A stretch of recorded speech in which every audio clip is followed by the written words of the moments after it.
All right, welcome in, everybody. It's a special edition of Rebel Wrap-Up. As you can tell, I'm not surrounded by a bunch of stinky guys. Got some good-looking girls all on the couches, and not bad-looking coach here beside me. Coach Ron Chastain, got the Fannin County girls basketball team. You guys had coming off a pretty historic season. Just wanted to, first and foremost, congratulate you guys on your season. And one of the things that was one question that was weighing heavy on my heart entering into this season was how were coaches going to handle a year like this, like a year that no one had ever seen. So what were some of the biggest challenges that you overcome, and how did you overcome those challenges in a year that was so highly impacted by COVID as this one was? I think the one good thing that you can spin out of the COVID situation was that, you know, we approached every day like we didn't know if tomorrow was, if we were going to get we didn't know if we were going to get quarantined or if we were going to lose games or things like that. So I think we had a good attitude as far as that goes. The one thing, you know, fall sports took a lot of the hit on that. There was a lot of, you know, bumps in the road getting to a place where we knew what to expect. So we knew a little bit better what to expect with the winter sports. But I mean, that's literally what we had to do. We just had to take it a day at a time because you didn't know if somebody was going to get quarantined. You didn't know if the team you were going to play was going to get shut down.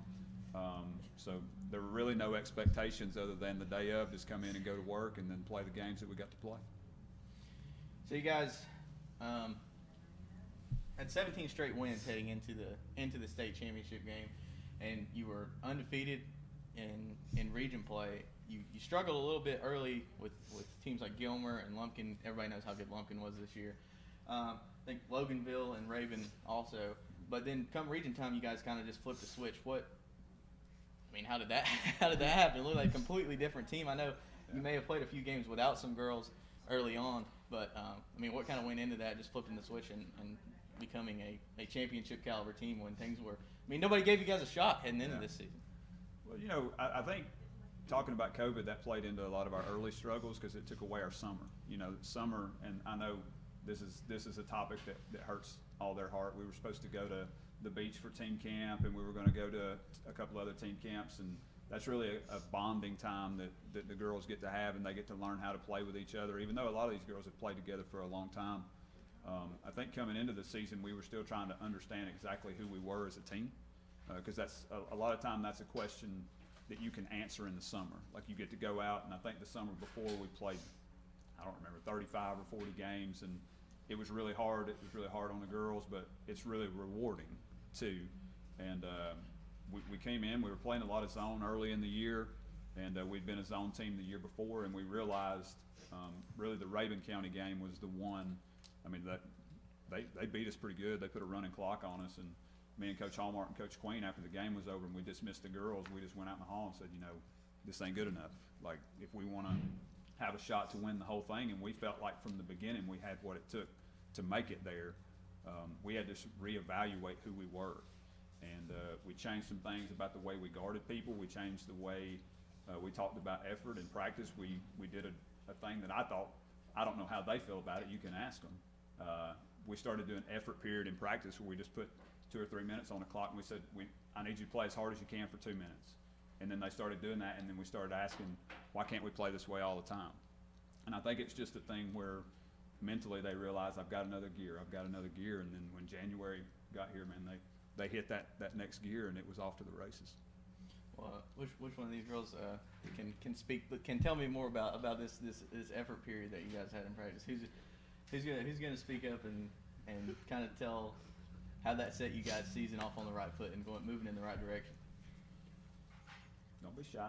Come on, there's got to be a leader on this team somewhere. At first we were all just kind of like, what are we doing? And like, it was tiring. Like 2 minutes, we were like, oh, that's not that long. And then when it got like a minute, we were like, oh my gosh. Like, we were all dying. And then we just kind of got used to it as it went on, and we just kind of realized, like, oh, we can play this hard for the whole game, and it's not as difficult as we thought it was. So I think that carried a lot through the postseason too, when you guys were able to go stride for stride with teams, and you're not just, obviously your effort was there in the postseason, but your conditioning and that, I think that brought a lot to the table on what you guys were able to do? Because I mean, you had a young team, and I mean, that just allowed you to compete with some of these older, maybe even more talented teams that you were just able to stay composed and keep that effort there. I mean, effort's gonna win you games for sure. And yeah, it was the difference for us defensively.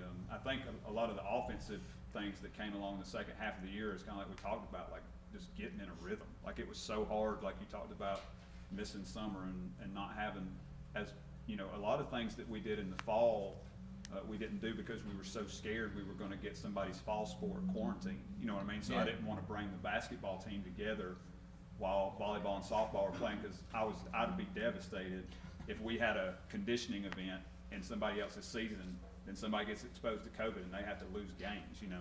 Yeah. That was one of the hardest things about the beginning of the season. Like, okay, at what point can I get this group of girls together and start working toward basketball without risking, because their other sports are important too. You know, we're here talking about basketball, but they all do a lot of things, and I don't want to ruin that experience for them either.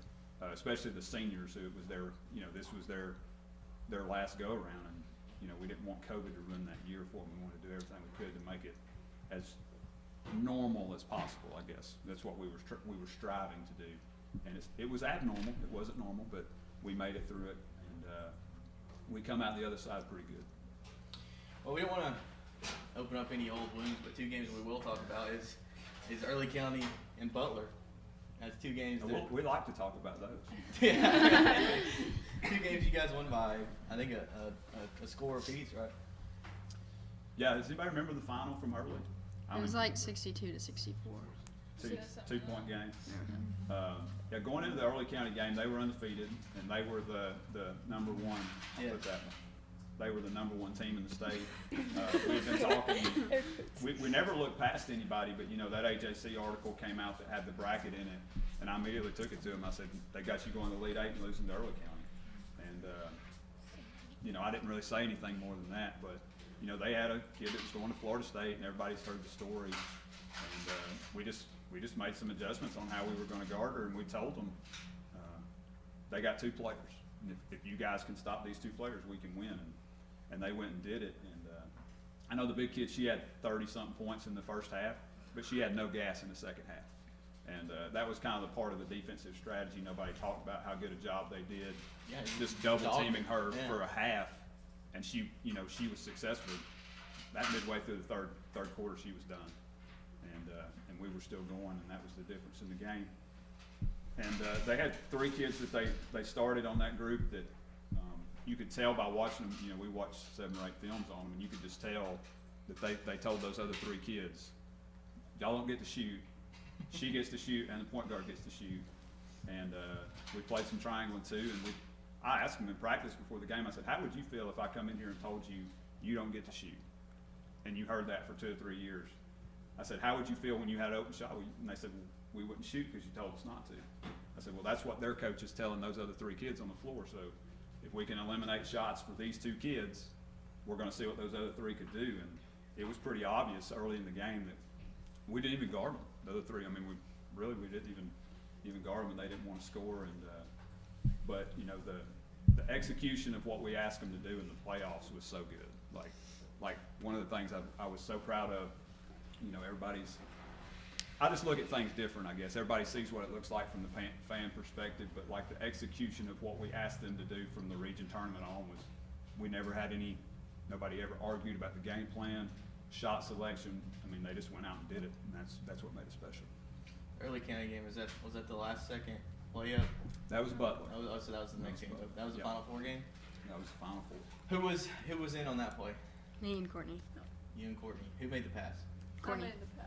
You made the pass? Yep. Patrick Mahomes? Yeah. So, you guys get the steal, right? Yeah, Courtney gets the steal. You get the steal. And then you're just busting your butt up. Yeah, I just saw her like tap the ball, and I was like, boom, and I just took off. There was no thought process into Yeah, that happening. it was just all like just an happened. instinct. No, as soon as I seen her break, I knew that she was more than capable of making the shot. So. It was the guy from Fox 5 when he interviewed me asked me if we practiced that, and I was like, no. We don't practice stuff like that's just instinct. Like that's a group of girls that had played a bunch of basketball, and plays happened, and you know, she just stole it and threw it and laid it up, just like. But I thought that was funny that was one of the questions. He didn't. I don't think he asked that on the air, but he talked to me before. He said, "Is that something y'all work on?" No, I'm not taking any credit for that. But how many seniors you got on this team, Coach? 6. 6. You can raise your hand if you're a Yeah. senior. That way we know. Well, as a few of you seniors, if you want to answer, just introduce yourself and what position you play. I want to know what being. You can do it. I just want to know what being a senior like. I want to ask all you guys this, but first and foremost, the seniors. When did you know that this team was going to be different from the others? I mean, from the outside looking in, nobody gave you guys a chance heading into this year. When did you guys figure out that maybe everybody else is wrong and maybe we really got something working here?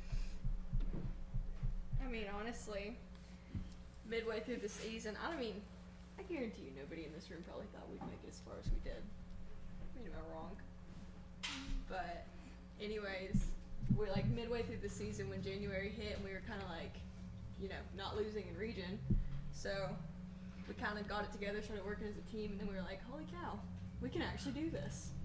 So I think that's when it kind of started happening. Am I wrong, everybody?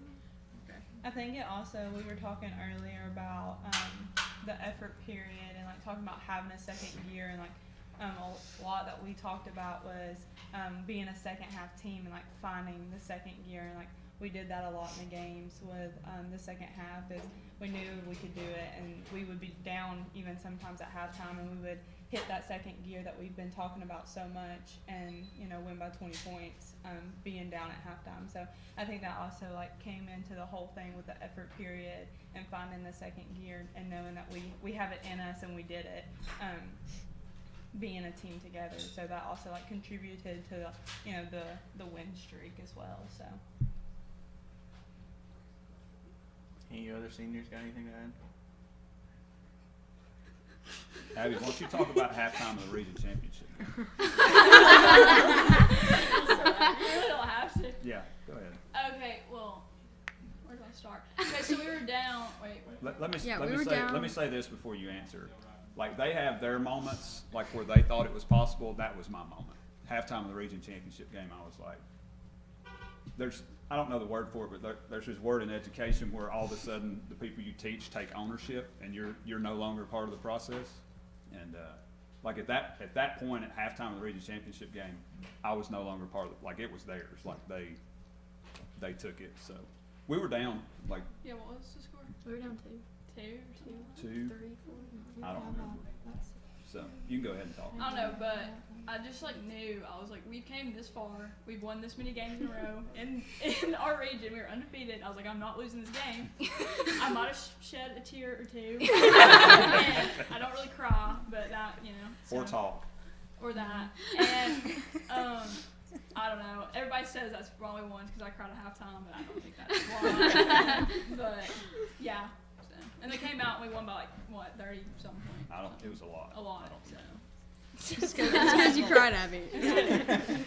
It was funny though. A lot of the parents were over here. Everybody always made the joke. It was like, well, what'd you say at halftime? And literally that night, I don't think I said anything other than.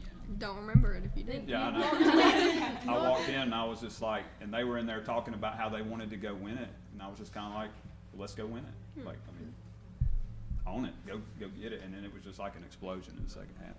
But you don't know how many people have walked up and they're like, because from January on, we trailed at halftime or were tied in almost every single game we played, and won the majority of them by double digits.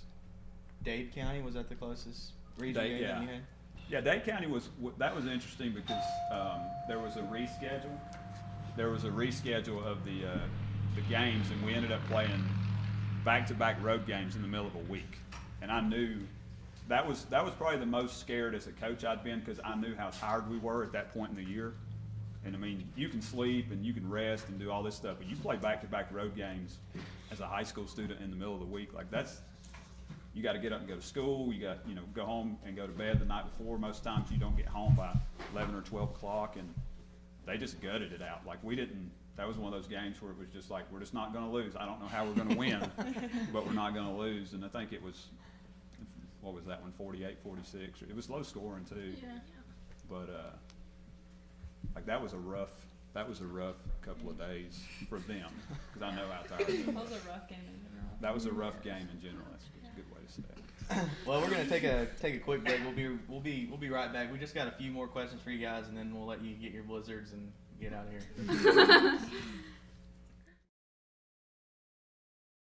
At Ingalls, we know that school is a little different this year, with virtual learning and working from home. But we have continued to donate to our Tools for Schools program, just like always. And all our participating schools will have those funds waiting for them when the bell rings this fall. Okay, who can tell me the difference between molarity and molality? In the meantime, Ingalls has everything you need to make this school year a little easier. Ingalls, we're with you every step of the way. Sometimes it's the little victories that mean the most. Those everyday celebrations that bring a smile to our faces and joy to our hearts. At Ingalls, we know there's no one you'd rather share those miniature, memorable moments with than family. Ingalls, all the ingredients for family. Circuit World has complete queen bedroom packages at amazing prices. Get this queen bed, dresser and mirror, one nightstand, bedding set, and free 32-inch TV, all for only $1799.99 or $129.99 a month. Or get this complete queen bedroom set and sleep in style, also for only $1799.99 or $129.99 a month. What an incredible deal! Stop in today at one of our 5 locations and get the furniture you've always wanted at Circuit World.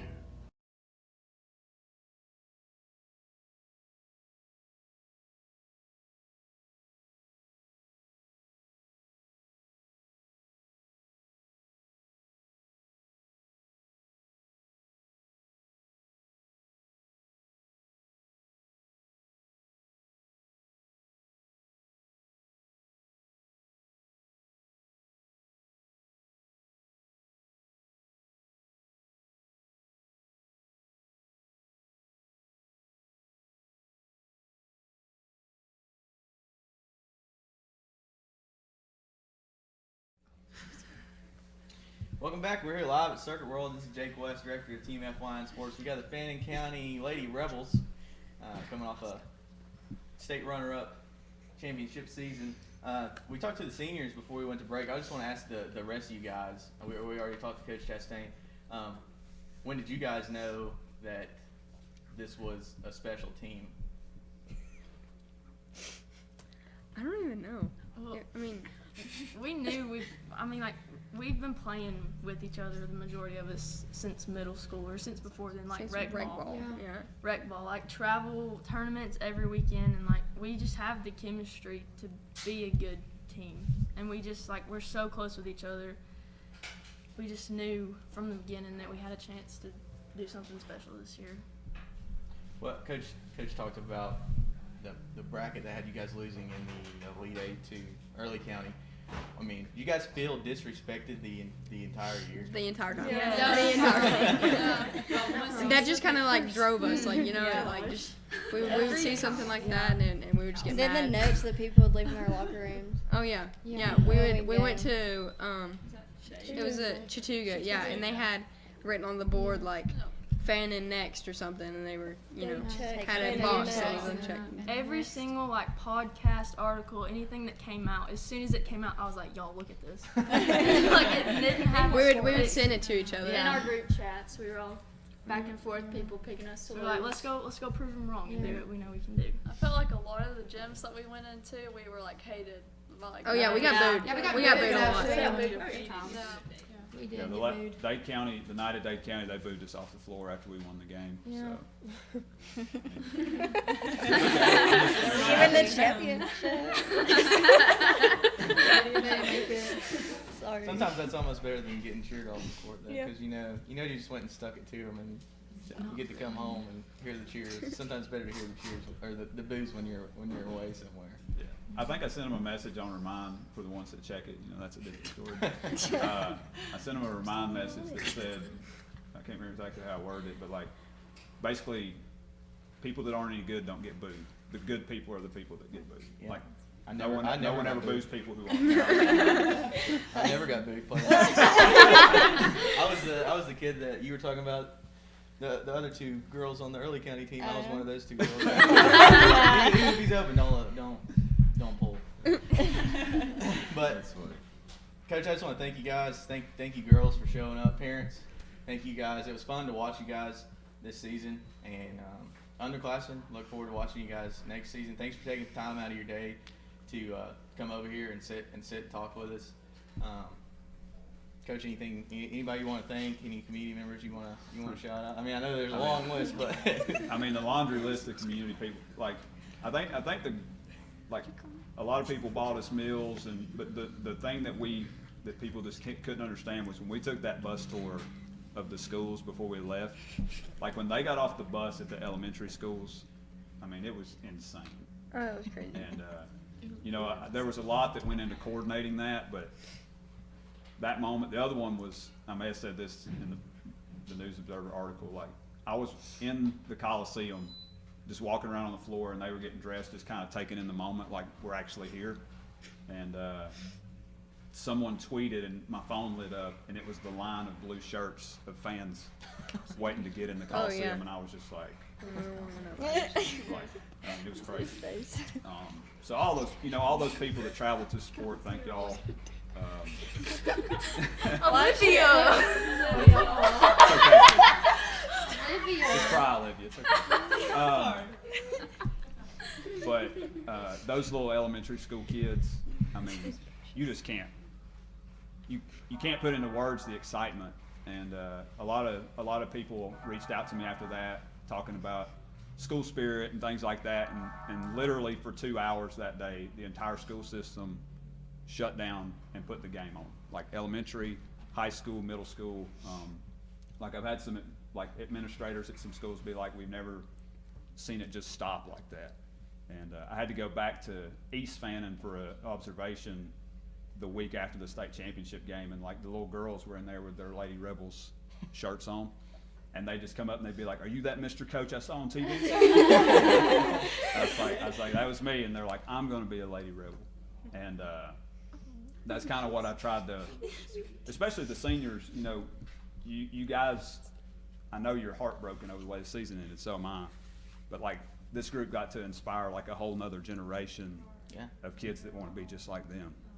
And I had one parent of some rec kids come up to me and say that the 8U district champions were at the playground pretending to be like they knew their names, and they're like, "I'm going to be this player, and I'm going to be this player," and so like stuff like that, you just can't put that into words or say a thank you.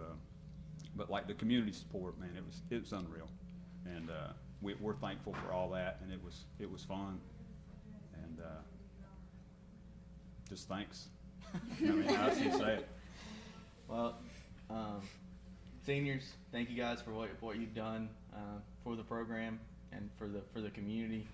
I know, like Coach Shane said, that Coach Chastain said there's people that are growing up and their one goal right now is to be a Lady Rebel, and I don't think that was. I mean, the Lady Rebel program's always been special, and it's been a championship caliber program, but I don't think in recent years that's been the case. There hasn't been little girls looking up and being, "Oh, I want to be a Lady Rebel," and thanks to you guys, that's what's happening right now.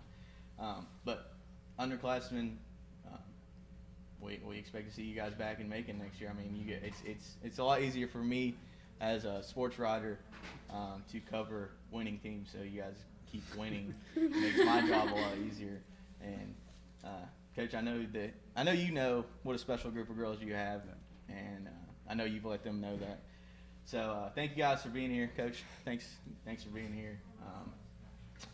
I guess that's it. 6 o'clock on the dot. So you guys get your blizzards and go home. Thank you. Thank you. Thank you. Appreciate it. Yes, sir.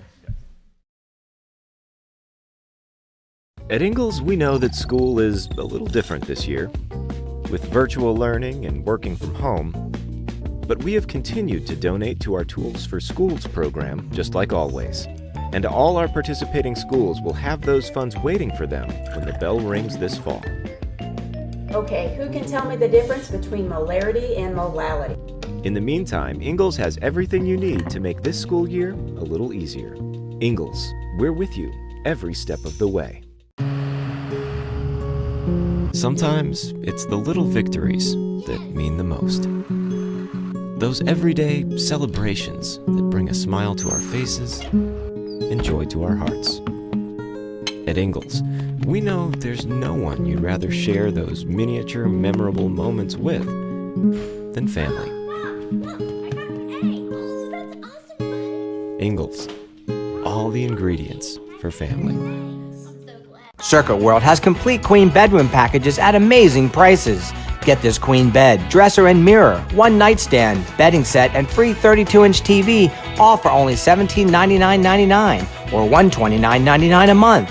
Or get this complete queen bedroom set and sleep in style, also for only $1799.99 or $129.99 a month. What an incredible deal! Stop in today at one of our 5 locations and get the furniture you've always wanted at Circuit World.